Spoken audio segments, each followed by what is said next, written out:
Bonjour à tous, c'est le Gaucho Francis. Je vous retrouve aujourd'hui pour une nouvelle vidéo. Tout d'abord, j'aimerais vous présenter une personne avec laquelle j'ai partagé un matin il y a peu. Voici Negaucho. Salut! Negaucho a des opinions assez différentes des miennes, mais il est vraiment très sympa et surtout très intelligent. Merci du compliment.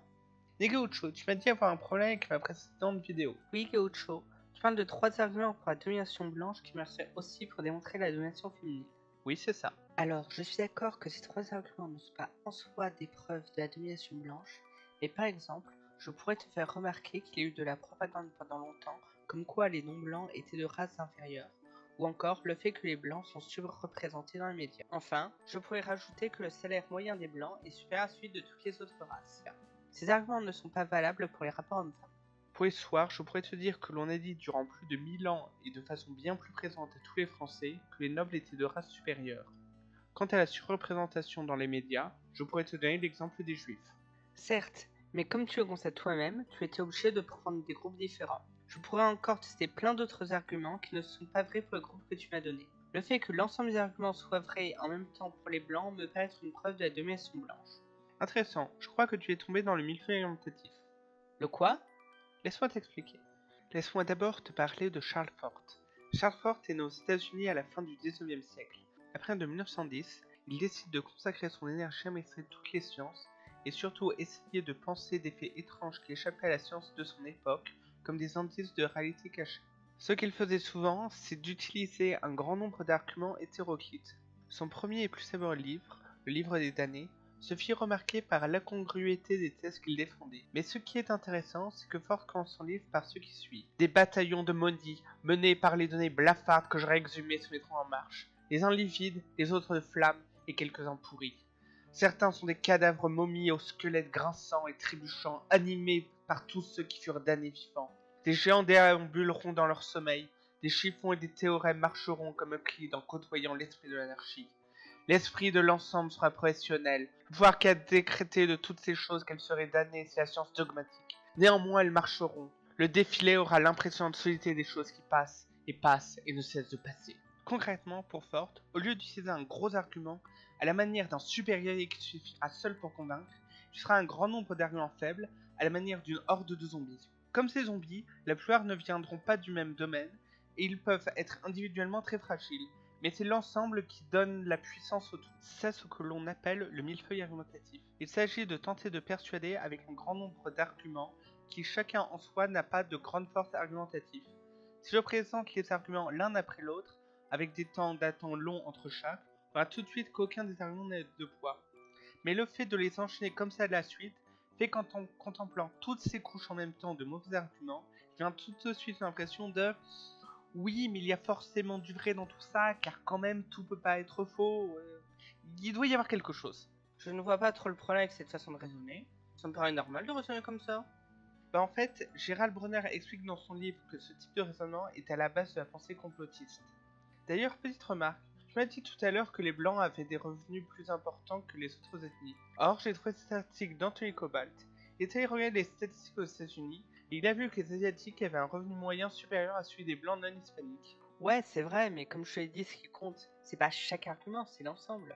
Et tu touches là le premier problème du millefeuille argumentatif. Selon même que chacun des arguments soit faux, ce que je ne pense pas. À chaque fois que je te présenterai un debunk d'un point particulier, tu pourras me sortir la même réponse. Alors que de mon côté, les arguments relèvent de la sociologie, de l'économie, de la science politique, de la psychologie, de l'histoire et même de la biologie. Et c'est ça la grande force perverse, c'est que personne n'a de connaissances dans tous les domaines auxquels touche le millefeuille argumentatif. Je vais te donner un exemple qui a fait date. Laisse-moi te parler de Martin Bernal. Martin Bernal était un professeur émérite de l'université de Cornell. Il était spécialiste de la langue et de l'histoire de la Chine. Il a en particulier étudié la révolution culturelle à l'université de Beijing. C'est donc tout naturellement que son ouvrage le plus connu concerne l'influence phénicienne et sud-africaine en Grèce antique. Pardon? Oui, Negaucho, c'était ironique. Bernal publiera 3 livres sous le titre Black Athena. Sa thèse est que tout ce que l'on connaît de la culture de la Grèce antique avait en réalité été importé d'Afrique. Selon lui, ce serait le racisme et l'antisémitisme au sein du monde universitaire qui auraient empêché cette thèse d'émerger. Martin Bernal utilise pour ce faire beaucoup de domaines différents, allant de la linguistique à l'archéologie en passant par l'anthropologie ou la sociologie des sciences. En 1996, Marie R. Lepkowitz, professeur émérite d'humanité classique, est obligée de réunir une vingtaine d'experts des domaines concernés. C'est ainsi que sera publié l'ouvrage Black Athena Revisited. Ce livre compile une vingtaine d'essais. Chacun de ces essais est rédigé par des experts différents et marque l'absurdité des thèses défendues par Bernal, mais dans un domaine spécifique. Tu vois, Negaucho, la quantité de domaines différents qu'il essaie de maîtriser pour débunker un millefeuille argumentatif. Mais Gaucho, ce système de domination n'existe pas et que tout n'est dû qu'au hasard. Mettons qu'il y ait une probabilité non négligeable que chaque élément se produise. Mettons 70%. Eh bien, si je prends 10 éléments à la fois, le fait qu'ils soient tous vrais en même temps n'est plus que de 3%. Avoue que ça paraît pas très plausible. D'abord, je n'ai jamais dit que c'était forcément l'œuvre du hasard. Certes, si l'on regardait tous les éléments existants, cela serait plus que suspect. Mais est-ce qu'on les a tous? Laisse-moi te parler du cherry picking. Supposons que nous voulions tester si une pièce est truquée. Pour ça, je lance plusieurs fois les pièces. Si je te montre ce résultat, qu'en déduis-tu? Quoi? 9 piles pour une face? Il n'y a que 1% de chance que ça se produise. C'est sûr, ta pièce est pipée. Et si maintenant je te dis que j'ai fait 20 lancers et que j'ai le résultat suivant?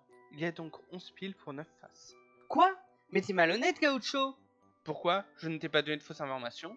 Tous les résultats que je t'ai donnés étaient vrais. Mais t'as sélectionné les résultats pour prouver que la pièce était truquée. Exactement. C'est ça le cherry picking. Ne prendre que les résultats qui vont dans ton sens et occulter ceux qui vont à contresens. Et c'est le problème de ton raisonnement. As-tu déjà entendu des personnes qui soutiennent l'idée de la domination masculine, parler du contrôle aux faciès au détriment des hommes, ou des discriminations au logement? Les aspects de la vie sociale sont innombrables. En trouver une dizaine qui sont à l'avantage d'un groupe est en réalité totalement banal. C'est le contraire qui aurait été bizarre. En fait, ça porte un nom.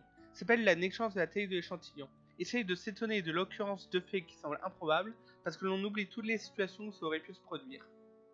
Ouais, c'est pas faux. Mais Gaucho, les gens qui y croient peuvent pas être si cons. Non, et je vais t'en donner un exemple illustre. Moi.